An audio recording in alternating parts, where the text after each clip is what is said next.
Effective रूप से बताइए ताकि हमारे चालू तो है और साथी जो सुन रहे हैं यहाँ से जो एनपीएस में आ रहे हैं वो समझ पाए कि ये कितना बड़ा धोखा हमारे साथ है। निजीकरण का जो साथियों आज माहौल चल रहा है, ये एनपीएस भी एक तरह से निजीकरण ही है, क्योंकि एनपीएस में जमा राशि ये निजी कंपनियों को जाती है। भाई साहब, हम अपना पैसा रिस्क पे डाल के उसको क्यों बचाएं? उससे अच्छा जो जमा है हमको दे देगा।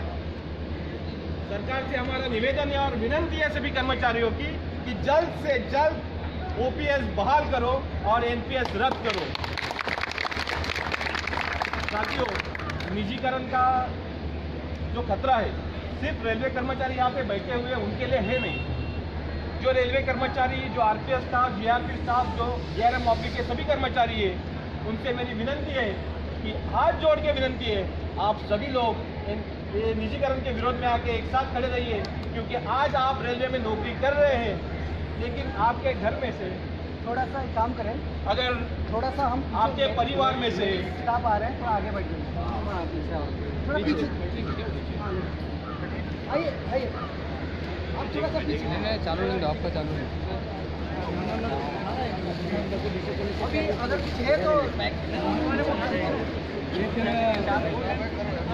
कुछ नहीं है, वो तो वहीं पर टिके हैं। वहाँ पर छोड़ दिए, जहाँ अपन पटक के वहाँ पर रखे हुए हैं। अरे वो खराब हो गया तो पता क्या अंतर छोड़ के जैसे स्कूल में अनुशासन की तरह बैठते थे, मुझे लगता है भारतीय रेलवे के हम फ्रैगमेंट तो अनुशासन हमारे पास है।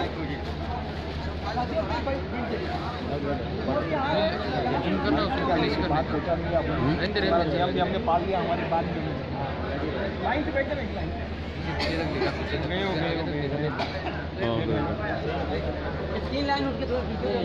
ना ना गए हो रहे अभी जो बैठा है उसको नहीं आए, आगे जो आएगा अरे वो ऑफिस में फोटो नहीं ले रहे, लाइव चल रहा है। कहाँ लाइव दे रहा है? फेसबुक खोलेगा तब पता चलेगा तुम्हें। बेरोजगार आदमी है सर।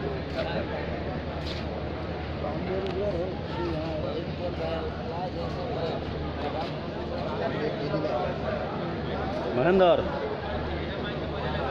लेना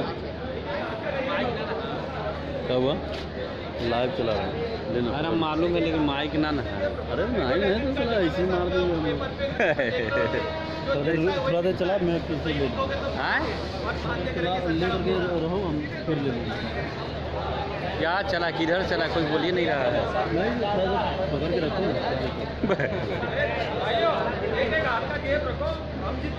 अरे अभी थोड़ा बंद कर, सुनना, अभी थोड़ा बंद कर, दोबारा लाइव चलेगी। नहीं रहना तो कोई दिक्कत नहीं। अरे देखेगा ना भाई, आदमियों देखे भाई कितना माने हाँ बिल्कुल हाँ। मैं तो बोला था ये स्टैंड ले लेते हैं, साला किसी पर न लेता है न लेने देता है। और खाली फोर्स होने के लिए जा रहे थे, फोर्स में हमारी 11 आदमी मैंने देख रहा है लाइव। हाँ लोग थे।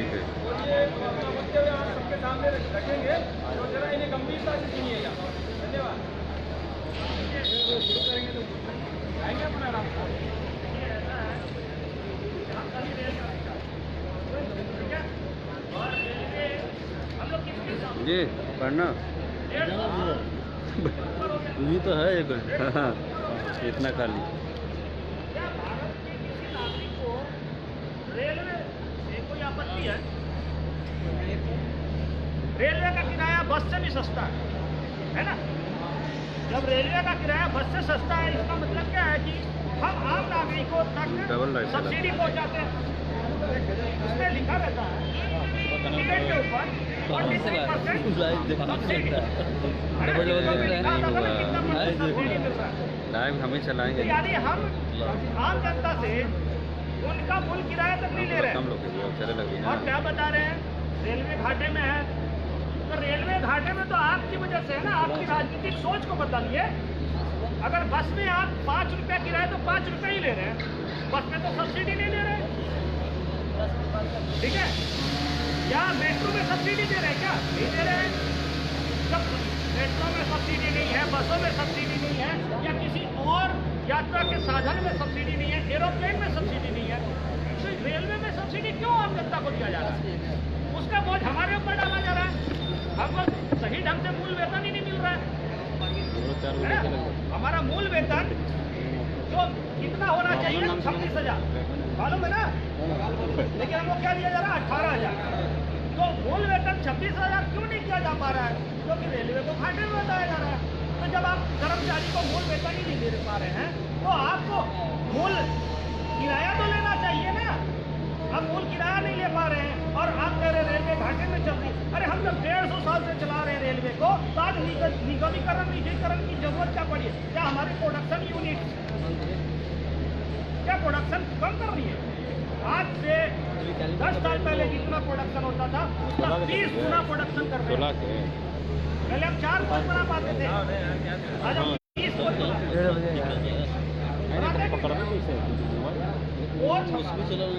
फैक्ट्री हमारे घुमाना चलेगा तो नहीं चलेगा। जमीन हमारी सरकार, जमीन सरकार की, रेलवे सरकार की, कोच इंजन सरकार का, हम कर्मचारी सरकार के, और ये सब किसका? और उसका मुनाफा कौन कमाएगा? एक निजी क्षेत्र का आम उद्योगपति। तो क्या रेलवे उद्योगपतियों के लिए बनाई गई है? नहीं, आम जनता की सेवा के लिए। हाँ, आप लगा दीजिए।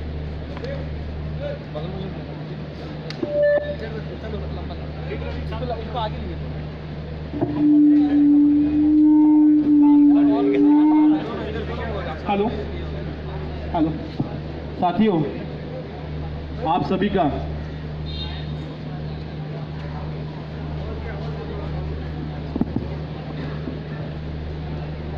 नमस्ते। साथियों, आप सभी का एनपीएस और निजीकरण के विरोध में जो ये विशाल धरना दे रहे हैं, इसमें सबका स्वागत है। आप अपना छुट्टी का, रेस्ट का समय आपके CLLAP संगठन को दे रहे हैं, उसके लिए बहुत बहुत धन्यवाद। साथियों, अपने पास समय का अभाव है और हमारा वक्तव्य वैसे ही पहले ही चालू हो गया है, तो मैं अभी शुरुआत ही करता हूँ। Indian railway signal and telecom maintenance union के राष्ट्रीय महामंत्री श्री आलोक जी से मैं विनती करूंगा वो 2 मिनट में अपना वक्तव्य आपके सामने रखें और हम सबको संबोधित करें। धन्यवाद साथियों। भारत सरकार के समक्ष भारत के नागरिकों को सेवा दे रहे हैं और ये सेवा यूं ही नहीं दे रहे हैं। आज रेलवे का किराया बसों से, एरोप्लेन से सबसे सस्ता है। आप संसाधन, यात्रा के किसी भी संसाधन का इस्तेमाल कर लीजिए, रेलवे सस्ता कोई नहीं है। लेकिन ये क्यों सस्ता है? क्योंकि भारतीय रेलवे भारत सरकार की है और भारत सरकार आम नागरिकों को सब्सिडी पे टिकट देती है। अगर भारतीय रेलवे घाटे में चल रही है तो मैं माननीय से निवेदन करूंगा कि आप भारतीय रेलवे का किराया, मूल किराया लो, ताकि भारतीय रेलवे का घाटा आप बंद करो। अगर भारतीय रेलवे घाटे में चलेगी तो आम जनता का क्या हम भला कर पाएंगे? इसलिए जैसे मूल किराया आप लोगे तो हम उसका घाटा का भरपाई कर पाएंगे। तो जो सब्सिडी है उसको बंद कीजिए और मूल किराया लेना शुरू कीजिए। इसके लिए पॉलिटिकल विल पावर आपके पास बहुत है। पावर है कि नहीं? विल पावर सरकार के पास बहुत पॉलिटिकल विल पावर है, तो उस पॉलिटिकल विल पावर का इस्तेमाल कीजिए। भारतीय रेलवे आपके साथ है। आज सरकार, अगर हम रेल कर्मचारियों को ही अपने कॉन्फिडेंस में लेके जितनी नई गाड़ियां चलाना चाहे, हम चला के दिखाएंगे। जब 150 साल से चला रहे हैं तो आज को नहीं चला पाएंगे क्या? हमने दुरंतो, हमसफर एक्सप्रेस और ऐसी कई, यहाँ तक कि वंदे मातरम एक्सप्रेस भी हम चला के दिखा रहे हैं। आज बिना इंजन की हमने गाड़ियां बना दी कोच फैक्ट्रियों में और आज चला रहे हैं, तो हम क्यों न तेजस चला पाते? एक तेजस के लिए क्या इंटरसिटी एक्सप्रेस हम नहीं चला रहे क्या? बहुत सालों से चला रहे। आज समस्या क्या है? जो हमारी समस्या है कि कुछ रूट्स पीजीएस रूट है, वहाँ पे आप नई ट्रेनें इंट्रोड्यूस नहीं कर पा रहे हैं। लेकिन आप उसी पीजीएस रूट में तेजस को इंट्रोड्यूस कर रहे हैं, प्राइवेट ट्रेनों को इंट्रोड्यूस कर रहे हैं। मुंबई से दिल्ली सबसे बिगेस्ट रूट में से एक है, उसमें आप प्राइवेट ट्रेनें डाल रहे हैं, यानी कि आम ट्रेनों को आप क्या करेंगे, क्योंकि उसका डिले पे आपको दंड देना है, 1 घंटे डिले पे 250 रुपये जैसा कुछ आपको वापस करना पड़ेगा यात्री को। तो इसका मतलब क्या है कि आप प्राइवेट ट्रेन को प्रायोरिटी पे चलाएंगे तो बाकी की राजधानी शताब्दी और हमारी इंटरसिटी की जो और 2 गाड़ियाँ चलती है जो भारतीय रेलवे चलाती है उसको आप पीटेंगे, क्योंकि ट्रैक पर तो आपकी संख्या पूरी हो चुकी है, अब गाड़ी चलाने की क्षमता नहीं है, तो आपको नई ट्रैकें देनी चाहिए। मैं सरकार से निवेदन करूंगा कि आप प्राइवेट ट्रेनें चलाना है चलाइए, लेकिन उनको कहिए कि आप सरकार से जमीन लीज पे लें, अपनी पटरी बिछाए, अपना कोच भारतीय रेलवे से खरीद लें, अपना इंजन भारतीय रेलवे से खरीद लें और जितनी ट्रेन अपना पूरा इंफ्रास्ट्रक्चर तैयार कर लें, ड्राइवर गार्ड रिक्रूट करें अपना खुद का, भारतीय रेलवे से भाड़े पे लेने की जरूरत नहीं है, और आप अपना खुद का रेलवे चला के दिखाइए। आप एक्स रेलवे चलाइए, वाई रेलवे चलाइए, जेड रेलवे चलाइए, हमें कोई आपत्ति नहीं है, लेकिन भारतीय रेलवे का निजीकरण किसी भी कीमत पे नहीं होने देंगे हम। बंद करो, बंद करो, निजीकरण बंद करो, बंद करो, बंद करो, निजीकरण बंद करो। ठीक इसी प्रकार पुरानी पेंशन की व्यवस्था हमारी समाप्त करके हम कर्मचारियों को नई पेंशन की व्यवस्था में लाकर हम कर्मचारियों का भविष्य अंधेरे में डाला गया है। और ये जो पैसा हमारा है, फंड है जो एनपीएस का, वो फंड सरकारी खजाने में नहीं जमा हो रहा है, बल्कि म्यूचुअल फंड और ऐसे शेयर मार्केट में डाला जा रहा है जो पूंजीपतियों के हाथ में जा रहा है। आज जो हमारा 10% से 14% किया गया है, तो वो पैसा कोई हमारे हाथ में तो आया नहीं है, वो पैसा किसके हाथ में जा रहा है, प्राइवेट एजेंसी के हाथ में जा रहा है, बड़े बड़े पूंजीपतियों और उद्योगपतियों को मुनाफा देने के लिए भेजा जा रहा है वो पैसा। तो हम सरकार से निवेदन करेंगे कि पुरानी पेंशन में जिस प्रकार से व्यवस्था थी कि वो पीएफ में जमा होता था और भारत के सरकार के खजाने में जमा होता था, वैसे एनपीएस फंड भी भारत के खजाने में जमा हो और उसके ऊपर जो सरकार को जिस प्रकार से इस्तेमाल करना है जरूर करे, लेकिन ये निजी कंपनियों के हाथ में देना बंद करे। और हमको शेयर मार्केट से कोई लेना देना नहीं, हम सरकारी कर्मचारी आज सरकारी नौकरी इसलिए कर रहे हैं क्योंकि हमको 2 वक्त की रोटी समय पे चाहिए। हम 2 वक्त की रोटी समय पे चाहने के लिए कर रहे हैं, हमको कोई करोड़पति नहीं बनना। क्या यहाँ पे किसी को करोड़पति बनने की आशा है क्या? नहीं है। तो फिर हमारा पैसा क्यों करोड़पति बनाने के लिए सपना दिखा के एनपीएस फंड में डाला जा रहा है? इसलिए हम, और ये एनपीएस फंड जो है वो एक तरीके से हमारे पेंशन का निजीकरण है, इसलिए इसका भी रुकावट होना चाहिए। इसलिए पुरानी पेंशन व्यवस्था वापस बहाली होनी चाहिए। और यहाँ पे जो हमारे रेल कर्मचारी अंदर नौकरी कर रहे हैं, वो अभी लंच आवर है, मैं उनसे विनती करूंगा कि आप 5 मिनट के लिए सही हमारे पास आके बैठिए, ताकि हम लोगों को ये निजीकरण रोकने में और पुरानी पेंशन व्यवस्था लागू करने हमारे संघर्ष में आपका साथ देना चाहिए। क्योंकि आज जो अगर हम साथ नहीं रहेंगे, एक दूसरे की एकता नहीं दिखाएंगे, तो कल को हमको कोई पूछने वाला नहीं है।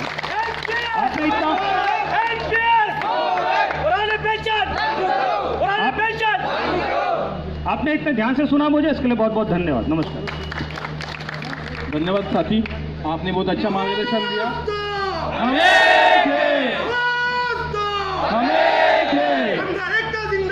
जिंदाबाद जिंदाबाद जिंदाबाद जिंदाबाद।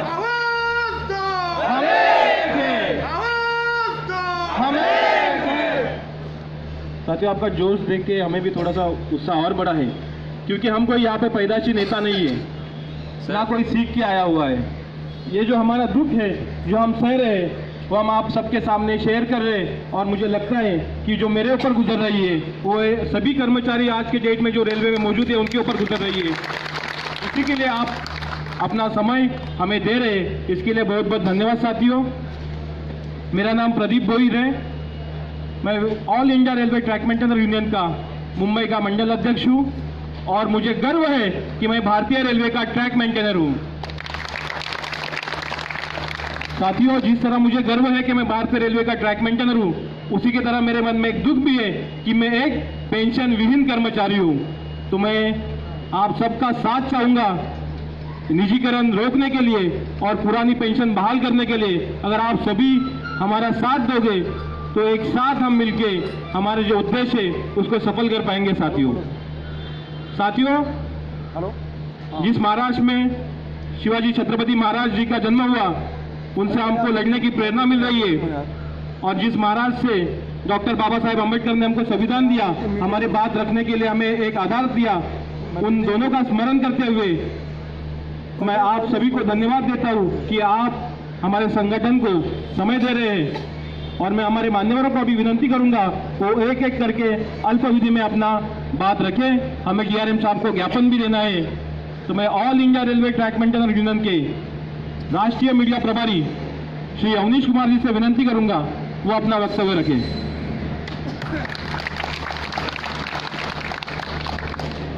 धन्यवाद साथियों।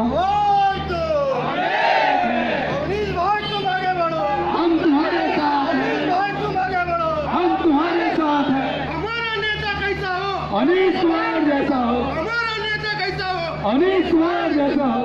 साथियों, मैं तो कभी नेता बनने का सोचा भी नहीं था। जब कभी मुझे कोई नेता बोलता तो मुझे लग रहा कोई गाली दे रहा है। नेताओं ने ऐसी अपनी छवि बनाकर रखी है, तो मैं नेता हूँ भी नहीं और बनना भी नहीं चाहता, मगर हमारे कहावत हमारे यहाँ जो नेतृत्व करेगा वो अपने आप नेता हो जाता है। साथियों, एक छवि ऐसी होनी चाहिए जब वो कोई नेता बोले तो सीना चौड़ा हो, मगर वो हालत आज की तारीख में नहीं। अगर होती तो हम आप यहाँ जमा नहीं होते। साथियों, यदि हम नेता बनके समस्या का सॉल्व करना चाहें, निजीकरण का, NPS का, तो संभव नहीं है। देखना पीछे देखना। अगर आपको सॉल्व करना है या समस्या का हल करना है तो आपको क्रांतिकारी बनना होगा, ये आपको तय करना। ये कहना कि NPS बंद हो जाए, निजीकरण बंद हो जाए, ये हर कोई बोल रहा है। वो भी बोल रहा है जिसने लागू करवाया। तो आप में और उसमें फर्क क्या है? फर्क ये है कि आप DRM ऑफिस के पास बैठकर ये अधिकारी को बता रहे हैं कि इतना बड़ा जो हिस्सा है ये न तो कोई IRF का है, न तो कोई NFIR का है। वो हिस्सा है जो NPS का विरोध करता है, वो हिस्सा है जो निजीकरण का विरोध करता है। साथियों, हम मानते हैं जिनको ये नैतिक जिम्मेदारी दी गई थी, जिसको हमने सबसे ज्यादा वोट दिया, सबसे ज्यादा नोट दिया और ये विश्वास दिलाया कि आप सरकार के सामने खड़ा रहो और तुम्हारे साथ पूरा जनता है, मगर वो बिचौलिया का काम करके पूरी तरह रेलवे को बेच रहा है आपके नजर के सामने। दोस्तों, यदि गुलामी और अन्याय के विरुद्ध लड़ते हुए अगर आपकी जान जाती है तो आपका आने वाला पीढ़ी आपका बदला जरूर लेगा, लेकिन अगर गुलामी अत्याचार सहते हुए मर जाते हैं तो आपका आने वाला पीढ़ी भी गुलामी करेगा। आपको तय करना है कि गुलामी चाहिए या कि बदले की भावना चाहिए।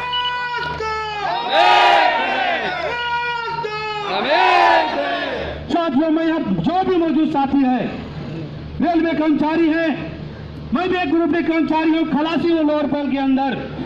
मैंने कभी जुआ नहीं खेला, मैंने कभी शेयर मार्केट में 1 रुपया नहीं लगाया। मैं मानता हूं रेलवे के अंदर जितने भी कर्मचारी हैं उनका मुश्किल से 1 से 2% लोग शायद कभी शेयर मार्केट में अपना पैसा लगाया हो।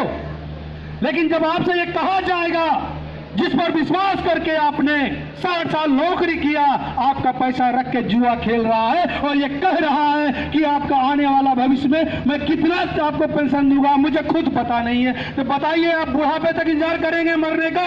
अरे बुढ़ापे में मरने से बढ़िया जवानी में इतना लड़ो, इस दर्द से लड़ो कि एक इतिहास बने और ये कहे कि एक पीढ़ी आया था जो सरकार को झुका कर रखा। साथियों, अभी यूनियन के बड़े बड़े लोग कहते कि सरकार बहुत ताकतवर आई है और कांग्रेस कुछ नहीं है उसके सामने। ऐसी बात नहीं है दोस्तों, कांग्रेस बहुत कुछ है, पर आपको सोचना पड़ेगा वो कुछ क्यों नहीं है। जब उसके पास सत्ता दिया गया था तो एक से एक घोटाले, एक से एक क्राइम करके अपना दामन इतना गंदा कर लिया था जो आज बीजेपी सरकार के सामने खड़ा कर यह नहीं बोल पा रहा है कि तुम चोर हो। वो कहता है तुम जैसे चोर बोलोगे तिहाड़ जेल खाली है। और आप उसी तरह मानता दुनिया ने फेडरेशन आई यार भाई कोई नेता हो, जब वो कहता है कि भैया तुम 2 बंगला बम्बई में लेके बैठा है और रिटायर्ड है, तुम क्या कर रहे हो यहाँ, तो आपका NPS भूल जाता है, आपका निजीकरण भूल जाता है। जिसको वोट देने का अधिकार नहीं है वो आपका नेता बन के बैठा है। तो बताओ, अगर बिल्ली को दूध की रखवाली दोगे तो दूध को कैसे रहेगा? दोस्तों अगर बिल्ली को दूध की रखवाली देंगे निश्चित तौर पर दूध को चट करेगा। आपको आपका अधिकार कैसे चट किया जा रहा है आप सामने देख के अब बैठे हुए हैं और यह विरोध प्रदर्शन कर रहे हैं। अरे विरोध तो 2 बार आपको लड़नी होगी, आपको उनसे भी लड़नी पड़ेगी जो आपका अधिकार बैठकर बेच रहा है। जो गवर्नमेंट ये कहती है कि भाई आपने जिसको मान्यता दिलाया वो देखो हाँ भर रहा है। आप बताइए कौन सा बिक्री रेल का हुआ जिसमें मान्यता प्राप्त यूनियन फेडरेशन के नेता नहीं मौजूद है? आप मुझे बताएं। अगर वो है तो आप विरोध करने की ताकत क्यों नहीं पैदा कर पाते? अगर नहीं कर पाते तो मैं कहता हूं आपकी मीटिंग बर्बाद है। आपको अगर एनपीएस दिया जा रहा है तो स्वेच्छा से एक्सेप्ट करो इसको। अगर नहीं कर सकते तो आपको रोड पर उतर कर पैक पर उतर कर तय करना पड़ेगा कि हमें गुलामी सहनी है या कि गुलामों के विरुद्ध आवाज उठानी। दोस्तों अंग्रेज हजारों करोड़ों की संख्या में नहीं आता भारत में। यह देश 200 वर्षों से ज्यादा गुलाम रहा है। जब 200 वर्षों से गुलामी को छोड़कर आजादी पा सकता है तो क्या आप 70 साल में जो नई गुलामी प्रथा लाई जा रही है उसका विरोध नहीं कर सकते आप? या उसके गुलामी के विरुद्ध लड़ नहीं सकते आप? अगर लड़ सकते हैं तो आपको ये तय करना पड़ेगा। जो लोग AIFNFIR का झंडा क्यों नहीं पकड़ा हो उनसे पूछिए साहब कि आपको एनपीएस कैसी लगी। शादी जब करने गए थे तो रेलवे का ही नौकरी वाला चाहिए भैया, क्योंकि लाइफ सुरक्षित है। अगर उसका घर वाला को पता चले बुढ़ापा सुरक्षित नहीं है, बताओ शादी होगी? अरे भाई प्यार किसी और से, शादी किसी और से नहीं चलेगा। दोस्त एक ही आवाज होना चाहिए। अगर मजदूर का अधिकार को छीना जाएगा तो उसे गर्दन में चढ़कर उसके बताया जाएगा वोट की कीमत क्या होती है। जब आप ये तय करोगे तो आपका कोई अधिकार छीनने का हिम्मत नहीं कर पाएगा। साथियों अभी भीड़ कम हो सकती है, मैं मानता हूं कि अगर धारा के भी साथ साथ चले तो बहुत तेजी से आप निकल जाओगे। लेकिन कभी कभी सरहद पार कर जाते हैं आप, और सरहद पार करने के बाद गुलाम बन जाते हैं। सिंधु नदी में उतरिए आप, धारा के साथ पाकिस्तान चले जाइए, वहां उम्र बीत जाएगी आजादी पाने में। अगर धारा के विरुद्ध चलना है, अगर आपके देश में वापसी चाहिए, देश के अंदर आजादी चाहिए, गुलामी के विरुद्ध आवाज उठाना है, पहले आपको अपना दामन साफ करना पड़ेगा। जैसा कि हमारे साथी ने पहले ही कह चुका है कि इस संगठन के अंदर कोई नेता नहीं है। दोस्तों हो सकता है मेरे बात रखने का तरीके में अंतर आ सकता है, क्योंकि मैंने शुरू से ही कह दिया इसके अंदर कोई नेता नहीं है। इसमें जो भी है क्रांतिकारी है जो बदलाव चाहता है। आप अपने आप को देखिए, जिस रेलवे का निजीकरण हो रहा है, लखनऊ से दिल्ली तक तेजस को भेज दिया गया। अरे भैया वो पुलिस लाइन में आप लखनऊ में जाके सामने खड़ा होइए, कोई भी महानगर के तरफ जाने वाली गाड़ी है कैसे 1.5 से 2 किलोमीटर की कतार लगती है। सरकार को गरीब नहीं दिखता है। दोस्तों 5% के अमीर लोग, आप बताइए लखनऊ से दिल्ली 1700 रुपए की टिकट क्यों कटा के जाएगा? क्योंकि देश के अंदर अंतर चाहिए। 2 शिक्षा प्रणाली व्यवस्था देश के अंदर रखी गई। पहले शिक्षा को बेचा गया है निजी हाथों में। आज देखिए एक बच्चे को पढ़ाने में पहले क्लास में 1.5 लाख भरना पड़ रहा है। जिसको 1.5 लाख बच्चा पैसा नहीं है वो बच्चे को कहाँ पढ़ा ये तय करना आपको। एक तब सरकारी स्कूल से शिक्षक हटा दिए गए, दूसरे तब प्राइवेट स्कूल खोल दिए गए, आपको मजबूर किया गया आप प्राइवेट में पढ़ाओ। उसी ढंग से देश के अंदर रेलवे में वही होने वाला है कि तेजस की गाड़ी जो कहा जाता है लेट हुआ प्रति घंटा पैसे वापस होंगे। तो भैया इसमें ये कानून क्यों नहीं लागू किए आप? क्योंकि एक गाड़ी स्पेशल चला तो उसके लिए कानून अलग होगी, क्या अमीर लोगों के लिए कानून अलग होगी? उसी लाइन से राजधानी गुजरेगी उसको साइड किया जाएगा, उसी लाइन से शताब्दी निकलेगी उसको साइड किया जाएगा। सरकार को सिर्फ याद है कि भैया 1 घंटा लेट हो जाएगा तो हमको फाइन भरना पड़ेगा। अगर डर सरकार का डर नहीं है दोस्तों, एक एक करके रेलवे को बेचने की नीति है और करोड़पति होता जाएगा, अरबपति होता जाएगा। आप और हम बैठकर इसी जगह नेता की तरफ देखते रहेंगे, कुछ तो करेंगे, अरे कुछ नहीं करेंगे, चले जाएंगे धरती से, तभी कुर्सी छोड़ेंगे। आपको यह तय करना पड़ेगा उसे कुर्सी से हटाना है या ये गुलामी करना है। धन्यवाद साथियों। हमारे कई साथी हैं जो अपनी बात रखना चाहते हैं, उनकी बात को सुने। अपनी बात को विराम देता हूँ।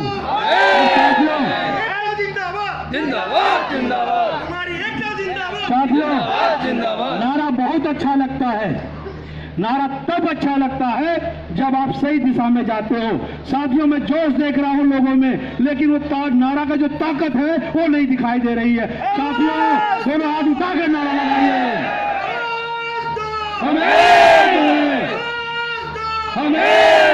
धन्यवाद साथियों, धन्यवाद। धन्यवाद अवनीश जी। साथियों, अपने आगे के वक्ता है अफरोज आलम जी। मुझे नहीं लगता इनके लिए किसी की परिचय की ज़रूरत होगी। पूरे मुंबई डिवीज़न में और ऑल इंडिया में ट्रैकमैन के जो नेता है, जो पदाधिकारी है, उसमें अफरोज जी का नाम परिचित है। All India railway track maintainer union के सहायक महामंत्री और रेल मजदूर यूनियन के जोनल अध्यक्ष श्री अफरोज जी से मैं विनंती करूंगा वह सभी को संबोधित करें। धन्यवाद साथियों। साथियों, मैं बहुत बड़ी बात नहीं कहूँगा और आप लोग सब पढ़े लिखे आज के डेट में आए हुए हैं। तो साथियों, एक शायर के साथ मैं अपनी वाणी को शुरू करता हूँ कि एक खामोशी तुम्हें जीने नहीं देगा, एक खामोशी तुम्हें जीने नहीं देगा। अगर जीना है तो एनपीएस और निजीकरण के विरोध में कोहराम मचा दो।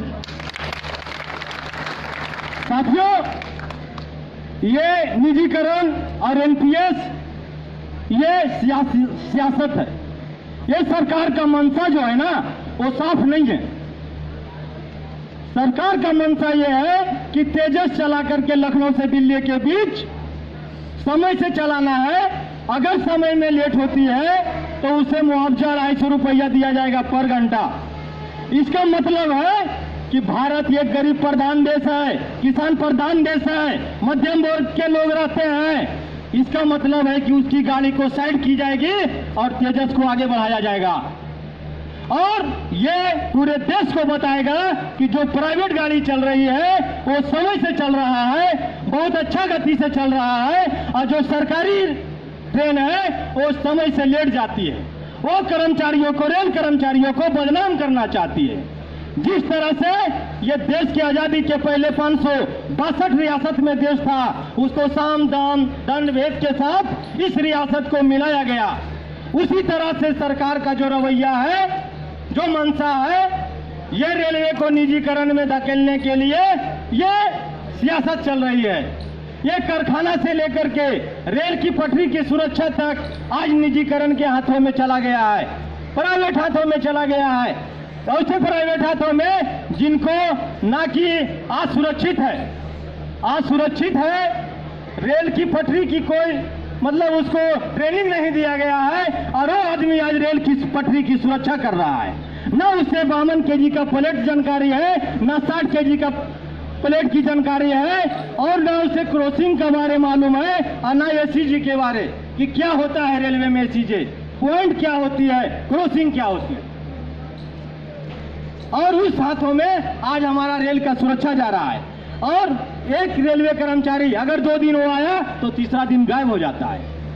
हमारा अकेला साथी ट्रैक की रखवाली करता है। तो साथियों, एनपीएस, मैं कहता हूं कि हमें ओपीएस नहीं चाहिए। बोलते हैं लोग कि हमें पुरानी पेंशन दे दो, मुझे पुरानी पेंशन नहीं चाहिए, लेकिन सरकार से एक मैं वादा करता हूं कि आप भी अपना पेंशन छोड़ दो, मैं भी अपना पेंशन छोड़ दूंगा। मैं भी अपना पेंशन नहीं लूंगा।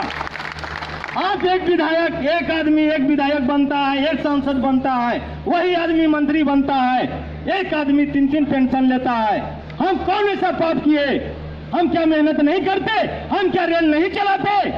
हमें भी पेंशन का हक मिलनी चाहिए, क्योंकि ये जो संविधान अम्बेडकर जी ने बनाया है उसमें पहला शब्द है कि हम भारत के लोग, हम नहीं, उसमें यही बोला गया है कि हम भारत के लोग, हम सभी। तो आप ले रहे हैं पेंशन तो हमें भी मिलनी चाहिए। मिलनी चाहिए कि नहीं मिलनी चाहिए?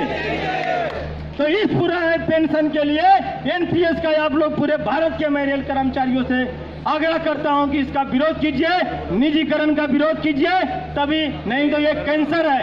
ये निजीकरण और एनपीएस जो है हमारे लिए घातक है। अगर इसका समय पे इलाज नहीं हुआ तो हमारी मौत है। तो साथियों, जागिए, और समय कम है, हमारे बहुत सारे वक्ता हैं। मैं इस शब्दों के साथ अपनी वाणी को समाप्त करता हूं। जय हिंद साथियों।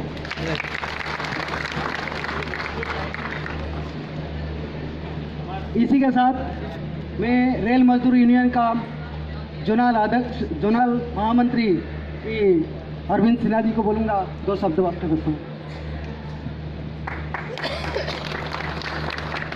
नमस्कार।